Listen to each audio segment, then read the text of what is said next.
Good afternoon, and welcome to the BlackBerry First Quarter Fiscal Year 2021 Results Conference Call. My name is Josh, and I will be your conference moderator for today's call. During the presentation, we will be facilitating a brief question and answer session towards the end of the conference call. Please signal a conference specialist by pressing *0. As a reminder, this conference is being recorded for replay purposes. I would now like to turn today's call over to Christopher Lee, Vice President of Finance. Please go ahead. Thank you, Josh. Welcome to the BlackBerry Fiscal 2021 First Quarter Results Conference Call. With me on the call today are Executive Chair and Chief Executive Officer John Chen and Chief Financial Officer Steve Rai. After I read our cautionary note regarding forward-looking statements, John will provide a business update, and Steve will then review the financial results. We will then open the call for a brief Q&A session. This call is available to the general public via call-in numbers and via webcast in the Investor Information section at BlackBerry.com. A replay will also be available on the BlackBerry.com website. Some of the statements we'll be making today constitute forward-looking statements and are made pursuant to the safe harbor provisions of applicable U.S. and Canadian securities laws. We'll indicate forward-looking statements by using words such as expect, will, should, model, intend, believe, and similar expressions.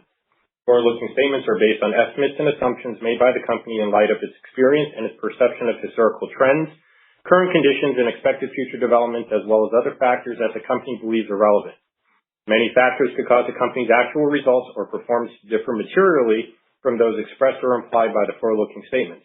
These factors include the risk factors that are discussed in the company's annual filings in MD&A and the COVID-19 pandemic, which is negatively impacting public health, financial markets, and global economic activity. You should not place undue reliance on the company's forward-looking statements.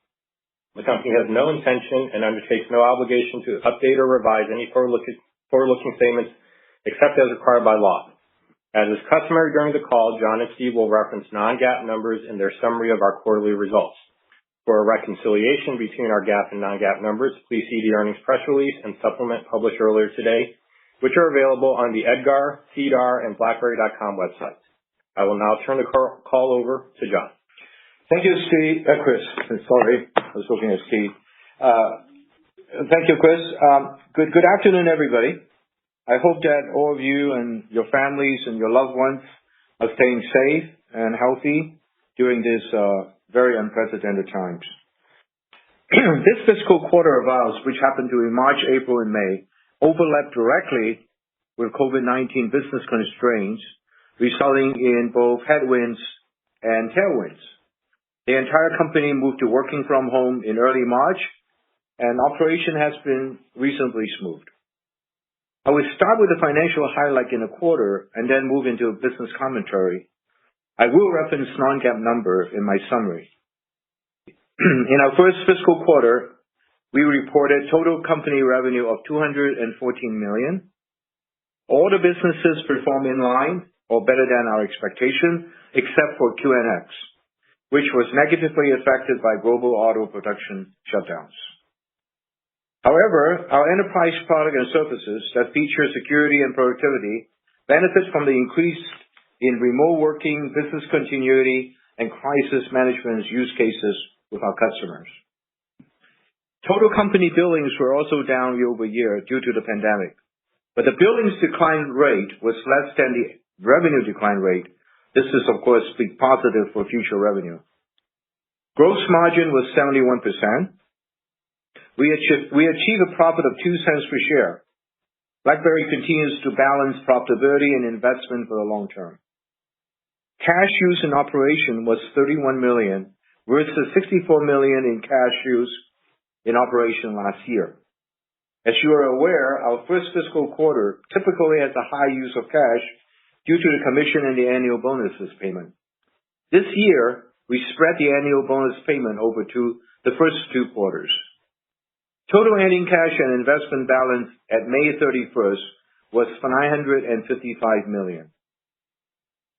Before I move on to business commentary, please be reminded that we have fully integrated Cylance into BlackBerry on March 1, the start of our current fiscal year. As a result, we are now operating in 2 reporting groups, the Software and Services Group and the Licensing and Others Group. Let me start with the Licensing and Other Groups. Revenue was $58 million in the quarter, in line with our expectation. The vast majority of the revenue is from IP licensing. We're off to a solid start for the fiscal year. Moving on to the software and services group, revenue came in at $156 million, 156. ARR was approximately $500 million, and the dollar-based net retention rate was 93%.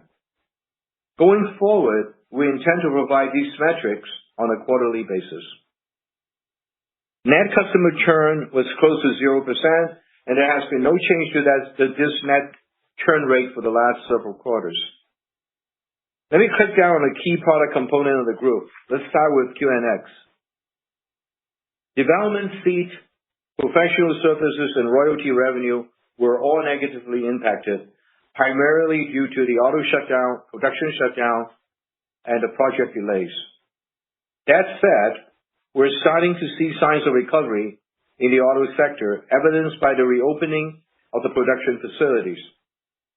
Engagement with our auto and general embedded customer has increased on projects that we were working on prior to the shutdown, as well as new opportunity that came up. We anticipated a slow and gradual recovery for QNX throughout the year. It will take time for the production to ramp back to full capacity. In the quarter, QNX was chosen for 10 design wins, 6 of which were in the general embedded market for industrial and medical applications. The remaining 4 were in auto, including a ADAS, Advanced Driver Assist software, design wins with Hyundai Autron, and an acoustic design win we have with Volvo. The other 2 auto design awards were for the secure gateway and an infotainment systems. This continued design win momentum supports our leadership positions. Our latest automotive install base number is over 175 million, an increase from 150 million last year. These metrics, which we generally update once a year, have been validated by Strategy Analytics, an independent third party. In an attempt to provide more information on QNX business, we have decided to share our royalty revenue backlog on an annual basis. The backlog is based on the customer estimate of lifetime volume of the design when it is awarded. As of today, the estimated royalty revenue backlog is at $450 million. QNX is a recognized name associated with safety and trust, and we continue to expect that QNX will be selected for many design wins in the future. These design wins will add on incremental revenue from development seats, professional services, as well as royalties. Our 4-year historical compound annual growth rate, or CAGR, is 13%, which is well ahead of the 5% market CAGR over the same period. Over the next 5 years, we plan to achieve a CAGR above the market growth rate of 11%, which is cited by McKinsey for automotive operating system and middleware over the next decade. Our plan to accelerate the QNX growth rate includes increased investment to gain market share in both the auto and general embedded markets and to grow our professional services business. We recently launched our first service package that offers cybersecurity assessment and testing. Moving on to AtHoc, our crisis communication lifecycle solution. AtHoc was a performance leader this quarter. AtHoc is very well suited for business continuity, preparedness, and execution in the current environment. We had a number of new customer wins in competitive situations, including wins with first responder agency and energy companies. We also had a strong quarter expansion and renewals. After the quarter, we announced several notable new logos, including United States Department of Transportation and the U.S. Federal Trade Commission. We also expanded our business with the U.S. Department of Health and Human Services. Moving on to Cylance and UEM, which going forward will be referred to as the Spark platform. BlackBerry Cylance was slightly ahead of consensus expectation for the quarter. We added 279 new customers, and new active subscription customer growth was about 15%, 1-5. This is measured on a year-over-year basis. Notable new customers include General Motors, Becton Dickinson, Philips Healthcare, SKF, which is one of the Sweden's largest manufacturer, the New Zealand Defence Force, and the United States Census Bureau, just to name a few. We have seen revenue steadily increase for the bundle that includes optics, which is our EDR products, and Protect, which happens to be our EPP product. Interest in our managed service offering, Guard, continues to be strong since its launch last July, resulting in sequential revenue growth of over 85%, which is, but I have to caution, this is of a small base. BlackBerry Cylance performed extraordinarily well in the recent MITRE evaluation, which is regarded by the industry as the most objective and transparent standards currently in the market. We clearly demonstrate that our AI-led solution and managed service protect customers from global threat actors. We were especially pleased by the performance of optics, which surpassed many EDR players who happen to be ranked above us in industry analyst report. Our UEM business also executed well, benefited from the increased need to deploy more endpoint, especially mobile. Demand was strong from our regulated industry customers. Let me name you some notable wins, notable customers.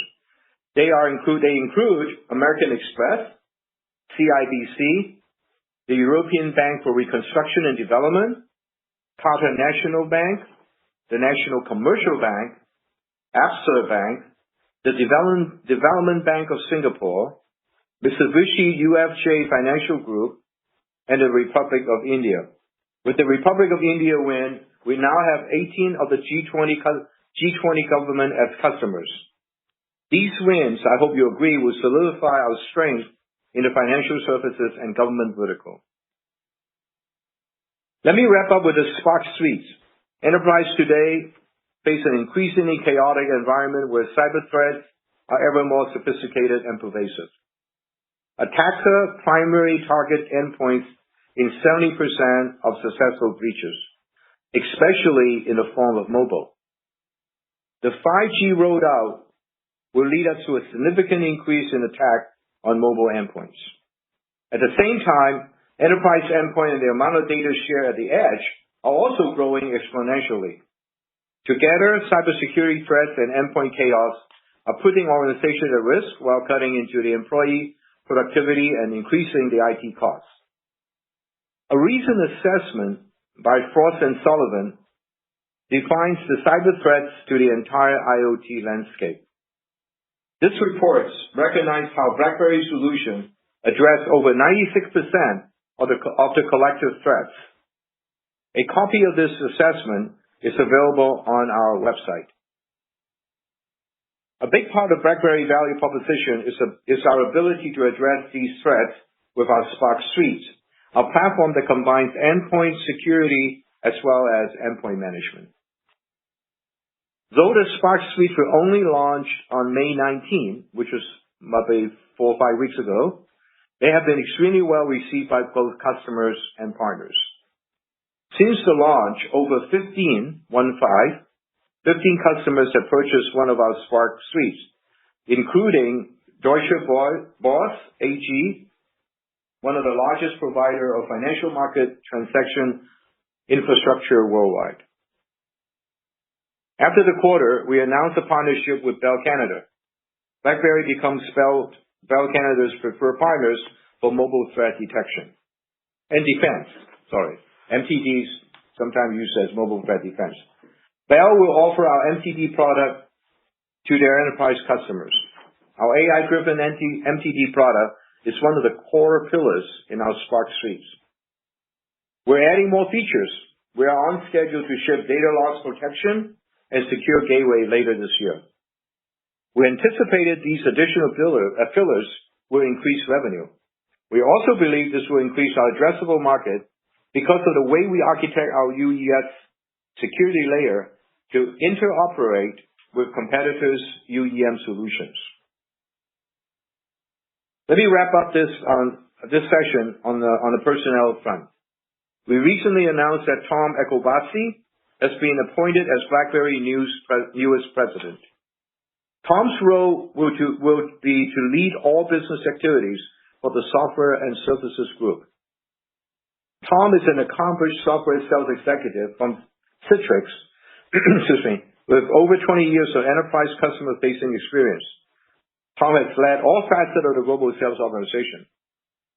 In addition to Tom, we also have recently recruited 2 other senior-level industry leaders focused on go-to-market. The first is our new head of software services business development. The second is our head of corporate marketing.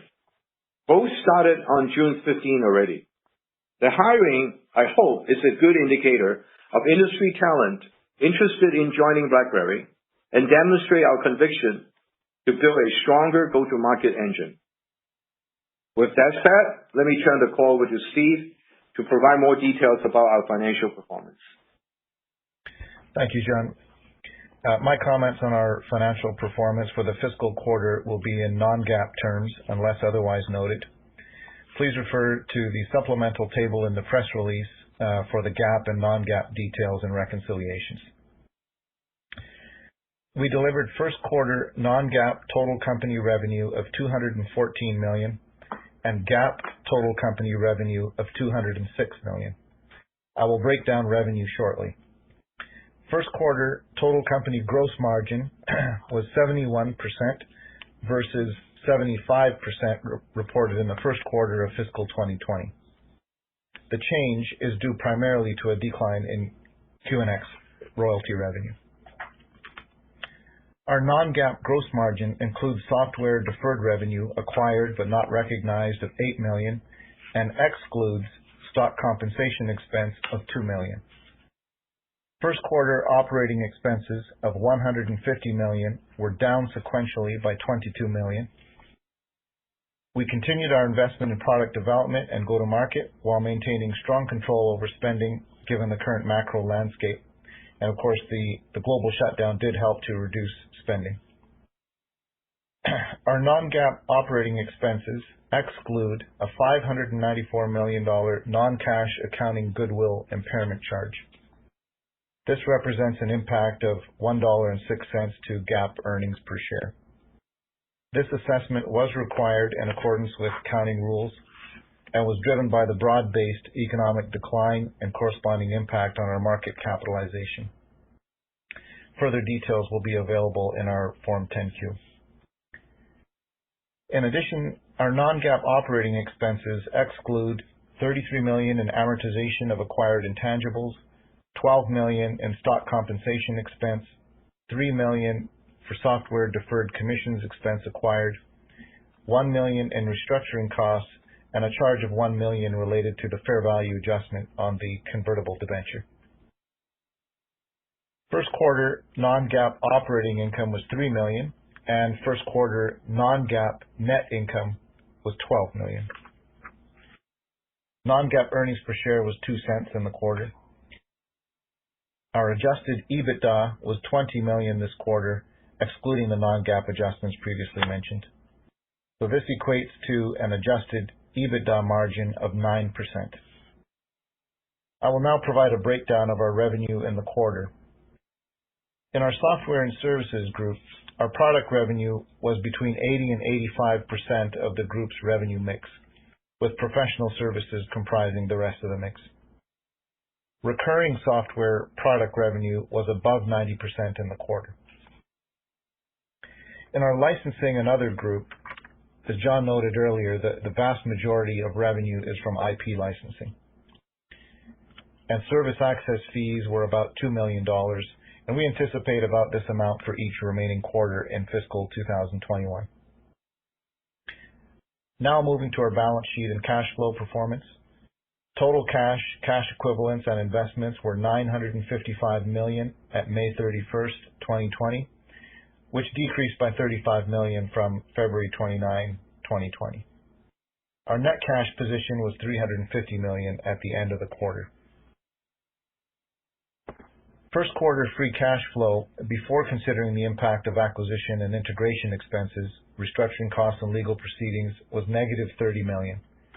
And cash used in operations was $31 million, with capital expenditures at $1 million. That concludes my prepared remarks. I'll now turn the call back to John for additional comments. Thank you, Steve. BlackBerry remains strongly focused on achieving profitability growth, a profitable growth, while investing for the long term. Now, given the continued uncertainty across the global economy due to the pandemic, it is still prudent for us not to provide a specific fiscal 2021 outlook. However, that said, I'd like to provide some directional comments on the rest of the BlackBerry fiscal year. We are expecting a good second fiscal quarter because, one, we anticipated modest sequential growth for our software and services group, and two, we expect a strong sequential growth in our licensing group. We anticipate licensing revenue to be around $250 million for the full fiscal year, not Q2, full fiscal year. In line with our normal intra-year seasonality, we anticipated also a strong fiscal fourth quarter. I also want to reiterate that BlackBerry continues to be financially healthy. Even during these uncertain times, we demonstrated fiscal discipline, generated profitability, and maintained liquidity. We have recently ran another set of financial stress tests, assuming up to 30% of revenue decline and no new financing. The result showed that we continue to be solvent and liquid for the next several years. We anticipate ending the year in a positive free cash flow position and therefore adding to our cash balance. And we plan to redeem the debenture this coming November when they mature. This will save about $23 million a year in interest payment going forward. We believe BlackBerry will capitalize on the secular trends on securing and connecting endpoints. Our business strategy and technology are definitely in place. We're competing in the right markets, and now the most important task right now is profitable revenue growth and market share expansion. And we are very focused on that. Before I open up for Q&A, I would like to make a statement about yesterday's annual shareholder meeting to clear up any confusion. The fact that we did hold a Q&A session. Unfortunately, only one registered shareholder submitted a question. We answered the question. There may have been others who wished to ask questions but could not because they were actually guests. So there was no glitch on the technology. Our proxy materials are clear that guests will not be able to ask questions. I will now open the question up for Q&A. Josh? And now we will begin the question and answer session. To ask a question, you may press star 1 on your telephone keypad. If you are using a speakerphone, please make sure your mute function is turned off to allow your signal to reach our equipment. Again, press star 1 to ask a question. We'll pause for just a moment to allow everyone an opportunity to signal for questions. We request that you limit yourself to one question and one follow-up. Your first question comes from Gus Papageorgiou with PI Financial. Please go ahead. Thanks. Thanks for taking my question. Just a couple of questions. Just first on QNX. So you issued a press release, I believe it was yesterday, that showed your increase in the installed base increased by about 25 million automobiles, which is about 25% of the market year over year. I'm wondering if you could comment on the market share within automobiles year over year. So if it's roughly 25% now, what was it a year ago? And then just secondly, thanks for giving some sort of sense of what the rest of the year is going to pan out like. Just on your on the enterprise software side, obviously you said you saw strong demand in this quarter. What do you expect demand will be like for the rest of the year in that segment? Okay, guys. Thank you. So on 175 million cars. Actually, I know you have done a ton of research on on the auto space, as we spoke many times in the past. There are roughly, in a big numbers sense, there are roughly 1 billion cars in the world running around every day. And I would dare say maybe 60% plus are the cars that are in a connected car. Obviously very little in the autonomous car, but in the connected cars, I would guess it's going to be about 60-70%.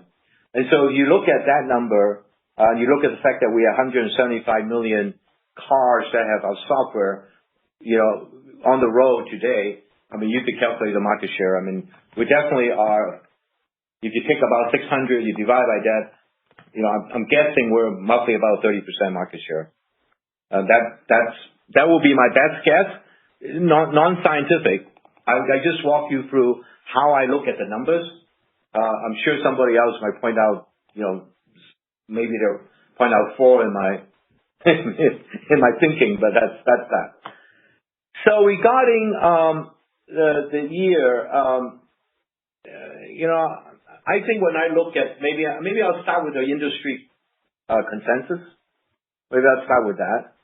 The consensus in about a mid-900 million for the year looks reasonable. Definitely in the ballpark. And we expect, my small sequential growth in the software and services business. We expect our IT business, licensing piece of business, to come in about 250 million for the year. So you could kind of triangulate that back to the consensus. I think we're pretty much in the same ballpark as you guys are. Okay. Sorry, on profitability. Go ahead. Sorry, on kind of profitability. Oh, on profitability, I think it's a good shot of us being profitable. We demonstrated, for the full year, yes. Great. And I already said, Gus, that we're looking like we're going to be cash flow positive for the year, free cash flow positive for the year. So I believe we'll be able to be profitable for the year also on a non-GAAP basis. Perfect. Thank you very much. Thank you, Gus.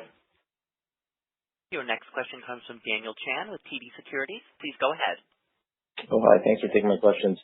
The QNX royalty backlog, did I hear correctly? It was $450 million? Yes, $450 million. So how did you guys calculate that number? I actually thought that number would be higher considering you do annual QNX revenue. I know there's a whole bunch of other stuff in there, but annual QNX revenue, that's about what, like around 200 million or so. Mm-hmm. So how did you calculate that backlog considering that a lot of the programs that you're involved in have a long life cycle? Yeah. So we generate, I'll give you some historical number. Not this year, obviously. The year ago, we generated roughly about $150 million in royalty in a year. Some of those will become revenue in a year. We also generated somewhere between, in a ballpark, 70 to 100 million from developer seats and professional services. So if you add that together, I think you'll get close to the number that you just cited. Okay. Is that helpful? Yeah, that's helpful. I just assumed that the life cycle of some of these automotive programs were really long. So when you win one of these design wins, you've got a very long tail of continued royalty revenues. I thought it would probably add up to, I expected a much larger number than that, but okay. I would say that we're probably on the conservative side, ourselves. These are the numbers that was given to us, by the customers at the time of the win. They usually adjusted. And so, it could go down or it could go up. And there'll also be derivative win. Like, for example, when we win certain model with an OEM, they most likely will give us different models at the same thing. And we have seen that rather repeatedly. I think one thing you could take away that we are very comfortable with our competitiveness and our relationship with our customers on a global basis. So as the business start returning and the design wins start being awarded, we will get a good share of it. Okay. Yeah, that's helpful. Thanks. And then on the delayed programs that started to kick in last quarter, it sounds like things are starting to move again. Any word on some of these delayed programs picking back up? Yeah, our team had told me that and told us that the customers are back talking about the design and talking about new projects and talking about the schedules of the new project, their schedules. That's the number one most important thing is they have to have a schedule first. Then we'll enhance our ability to win. So that's where we are. It's a good start. Okay. Thank you. Sure. Your next question comes from Trip Chowdhury with Global Equity Research. Please go ahead. Hi, Trip. Thank you. Hello. A lot better numbers than I was expecting. Very good execution in a very difficult environment. I had a couple of questions. Would you be comfortable saying that the first quarter was pretty much the bottom and you are seeing signs of economy opening up and recovery happening? Well, in my kind of earlier when I told Gus that I'm comfortable we're in the right ballpark with the consensus, is to assume a gradual reopening of the economy. And like earlier we talked about QNX design wins. Despite of a very difficult quarter, I was actually positively surprised that we won 10 designs in a quarter. I mean, it doesn't translate to a lot of immediate revenue, but I thought that was actually better than I thought because nobody's going to work. I have we have a certain expectation that things are getting better, although we're being very cautious. We believe you're going to get better slowly. So this is where I said, okay, we're going to see small incremental improvement in software and services on the enterprise side, a slow incremental improvement in QNX. Maybe it's a difficult quarter in Q2, but we expect the second half to be better. And then we feel comfortable with the pipeline of our IT. This is how we all group everything together and our spending and everything else. So that leads to our belief that we could be profitable over the year. We have positive cash flow. So for the year, that's kind of that's the environment that I'm expecting, and that's tied to the number. Beautiful. John, you are always being very innovative and always ahead of the curve. We all are working from home. We are doing remote working.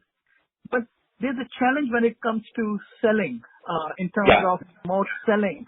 So I was wondering, knowing you from Sybase, you turned the whole industry upside down. When we think about remote selling, what new things you are putting in place and how are you differentiating and making it feasible? Because your numbers definitely tell that the sales execution was a lot better than I was expecting. So what processes you may have put in place to have success and win rates better in an environment where remote selling is going to be somewhat of a norm? Well, thank you. Well, we're not as good as you said we are, but because we benefit from a trend that I think most of all my peers in the industry see that. And because we provide security software, cybersecurity software, because we provide crisis management software and mobile, that helps facilitate the remote working from home. And what we have seen in the first 3 months, or the 3 months that was the most severely impacted, what we have seen is new customers are extremely hard to come by.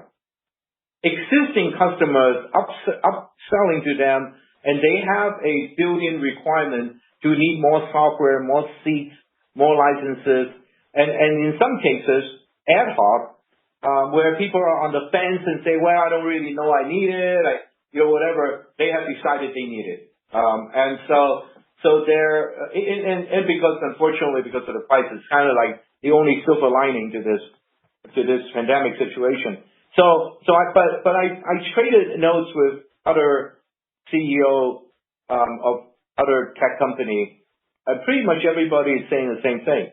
Upselling, and especially you have the right type of software. It's a good expansion. It's okay to sell the remote. This is where the relationships are very important. And we fortunately, BlackBerry has a lot of good relationships, especially in the regulated industry like the banks and the medical field and the government. So that helped us to put some kind of anchor into the business. The new project, the new customer base, I would have to say is much more difficult to come by. Thank you, John. All the best. Thank you, Trip. Your next question comes from Mike Walkley with Canaccord Genuity. Please go ahead. Hey, Mike. Hey, John. Hi. Question for you. Sure. Yeah, hi. Yeah, you called out ad hoc on the call as an area of strength. With the changing work in government safety environments, how are you leveraging ad hoc's strong position with federal government into opportunities to compete more maybe at the state, local, and even enterprise level, compete more maybe with Everbridge offerings? That's a very good question. So the federal space, the G20, the Five Eyes countries, United States, Canada, we do have good customer recognition, and we have a big install base, especially in the United States, for example, multi-million licenses that we have. So those are all good things. We have traditionally not been strong in state local, and that is about to change. We're putting a team of people that's just responding to RFP and RFI, a dedicated team. We also recognize the fact that we need a more SMB type sales force rather than a enterprise sales force like selling to the government agency. That's a large set. So we're adding resources in both areas that I talk about. So we go after the RFP for the states and local, then education market, and the other SMB market we go after with more of an SMB sales team. So and I think it will work well. The good news is we also have upgraded our product and to have a complete lifecycle product, and we also deliver the managed service product, and so that fits to the smaller enterprise because we never had the managed service product. That just recently announced. I forgot, literally days, right? So we're equipped now, both in the managed service with the way we laid out our sales approach, and it's a great market. I have to say, time like this is a really great market. Great, thanks. And just following up on that, is there any metrics you can share on the business? Maybe the size of it on an annual basis or growth metrics, and then also how do you view the positioning? Are you adding salespeople to attack the EU mandate and the opportunities for mass notification over there in the upcoming years? I don't have the answer to your question right now, but let me do this. Let me see what metrics I could deliver and provide. Because we're early. We're actually early to a non-federal play. The federal play is very easy metrics. All our wins, all our no-goes. The renewals are strong. And we have seats like in the United are over 2 million seats. But they're very concentrated to the federal government and the armed forces. We are starting to expand. So it's still a little early for me to give you these metrics, but I will go work on it and look into it. And I like to know too. Okay. Great. Last question for me. Just switching gears, any update on Radar on the IoT business, and would that be mapped into software and services going forward also? Thank you. Yeah, we wrote it all in. Radar is actually doing reasonably well. Unfortunately, the numbers are not high. They did get affected somewhat by the pandemic because we're unable to visit customers. Because Radar is the Radar team is very focused on winning new customers. Because we win new customer, we get recurring, and that's the focus on. But it's done well. I mean, it was nothing negative. We had some wins, we increased some usage, but nothing at this point, nothing moved the needles on that. On the IoT, they are all now merging under software and services. I don't really look at it that way, or separate it out at all. Very much. Best wishes for the year. Sure. Thank you. Your next question comes from Daniel Bartus with Bank of America. Please go ahead. Hello there. Great. Hey, John. Hi. Thanks a lot for taking the question. First, I just wanted to clarify, what was the ARR number that you said in the beginning? About $500 million. Okay, gotcha. Is that up year over year? Oh, this is the first time we actually collect and disclose it. So I don't know whether it's up year over year at all. Okay, gotcha.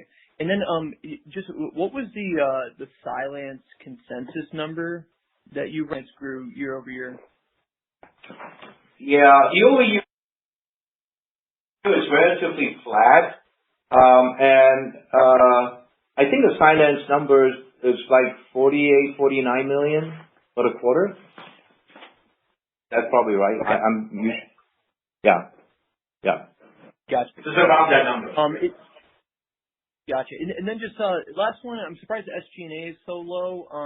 Can you just talk about if you feel like you're investing enough for growth, and does it make sense this is kind of the trough level for SG&A? Thanks. Yes. I'm glad you asked this question. We are spending. We did two things to fund our go-to-market engine. We moved a lot of the headcounts, and unfortunately, some of the headcounts we have to reduce and then hire back in some other area. But in the beginning, earlier on, not during this pandemic period, we moved the resources from the back offices to the front line. So the back offices, and which is pretty much across the board, whether it's finance, HR, legal, IT. We have because one of the benefits of grouping the company, the businesses together is we actually. So, for example, you don't need three different finance team. You only need one. You don't need three different contracts people. You only be a bigger one, but you need one. So it helps a lot. And then we moved that, and this is by design, and we moved that, I call it 10% move. We moved 10% of resources from the back office to the front, and then hired the people that way. So a lot of these people are going through trainings and stuff. We also increased our recruiting more talent stuff from the outside, and augment the people we have here today. So we're basically all in, feeling very comfortable. People, I named you a couple executives. We probably had another 100 racks that being recruited right now in sales and marketing as we speak. Great. That's really helpful. Thank you. Sure. Your next question comes from Paul Treiber with RBC Capital Markets. Please go ahead. Hi there, Paul. Thanks very much. Sure. Just first, a high-level question on strategy. Just, with this environment, we're seeing tremendous uptake of video conferencing. BlackBerry is known for secure communications. You have, across email, BBM, and voice, but no video. How do you think about video you see as critical or not synergistic with your, the bigger picture portfolio that you're building? It's not critical, or it's, it could get synergistic, but I'd rather do it with partners. Like, for example, we're doing a ton of security work with a number of the name players that you could probably close your eyes and recite. So we rather do it that way. Now, different. We have good products and we're pushing voice. But the reason why I didn't really attend into video is I find that a really crowded place. And I'm not quite sure. Now, eventually, if the market and therefore video, by the way, we integrate Zoom, the WebEx, and all the other. Nobody have called me and said, "Hey, I with a video conferencing that I wanted." And in some cases, we use container or under UEM to manage the security of some of these conferences. So today I'm trying not to dilute more. To get my UEM, UES launched properly. In the future, my partner. Okay, thanks. That's a helpful perspective. Just in regards to IP licensing, obviously you sound positive going into this quarter. Now, given, there are, travel restrictions and social distancing and whatnot, challenges, what's the process for closing deals in this environment? And can you do a lot of it or all of it remotely? Or are you assuming, some relaxation of the measures to have negotiations? Right. I hope everybody will give me credit as a reasonably safe. So when I tell you that we're going to have a reasonable Q2 and a good Q2, especially for licensing, we pretty much in the bag. But the answer to your question really is the stages. If I'm approaching a potential licensee for the first time, and especially overseas, that is going to be delayed. It could be delayed indefinitely. And that's the function of when you say, oh, by the way, why didn't you license for me? You really have to have a face-to-face conversation and talk about design, talk about clean charts, presenting clean charts. So there's a process to this sales. So now at the end, when you're really talking about terms like, okay, so how long will I be cross category are not included? When you're down to that conversation, you could do all that by video conference. So it's really the stages of the pipe. So in this particular case, we believe that we have the Q2 under control.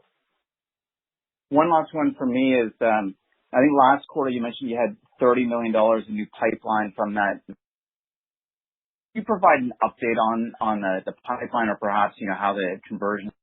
I didn't keep track. It's just reasonably good. Pipeline at that stage, I think normally you convert 2.5 to 1, because the trial is pretty much driven by special circumstances. So I say the conversions are reasonably good. Thanks for taking my question. Absolutely. Your next question comes from Todd Coughlin with CIBC. Please go ahead. Hi. Hi, Todd. Good evening. Hey there, John. Quick question on OpEx, follow-up from the SG&A question. So if we think about the 151 in the quarter, how should we think about that flexing over the course of the year? Okay. We are like Steve had mentioned, we benefited a lot from no travel.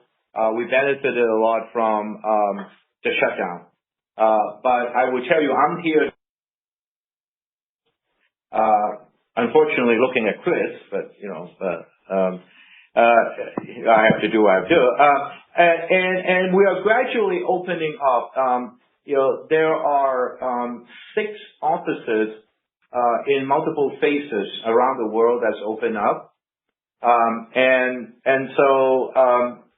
there are about another 20 or so that will be opening up. Now, when we say opening up, it's a good time to talk about. We have internal, a process that industry well accepted, which is we follow the government guidelines around the world. Do it by phases. Like right now, San Ramon is opening up at phase 1, meaning about only 20% of our populations are allowed to return back to work, and then everybody else 50% in phase 2, which will have to do a lot to do with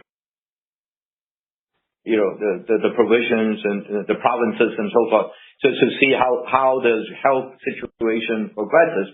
So and then the phase 3 is 90%. And childcare and all that stuff. So we have a very thoughtful process that we laid out.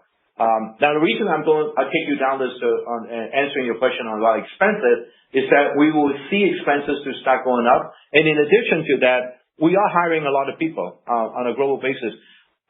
Interestingly enough, this is not a bad time to hire talents. I don't know why, but yes, that's okay. I'm not complaining. And so sales and marketing costs.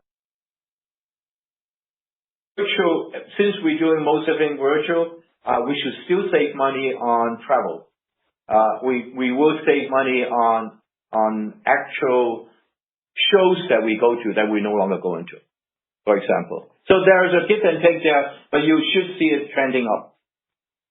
Okay, that's very helpful. And then my second question, you gave a few hints on longer term growth rates. Seems like for software and services group, the new bundle, you're giving hints in the 10 to 15% range. Is that the way to think about that business once we get through the pandemic?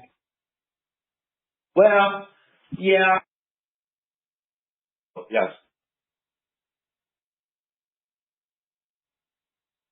Great. Thank you.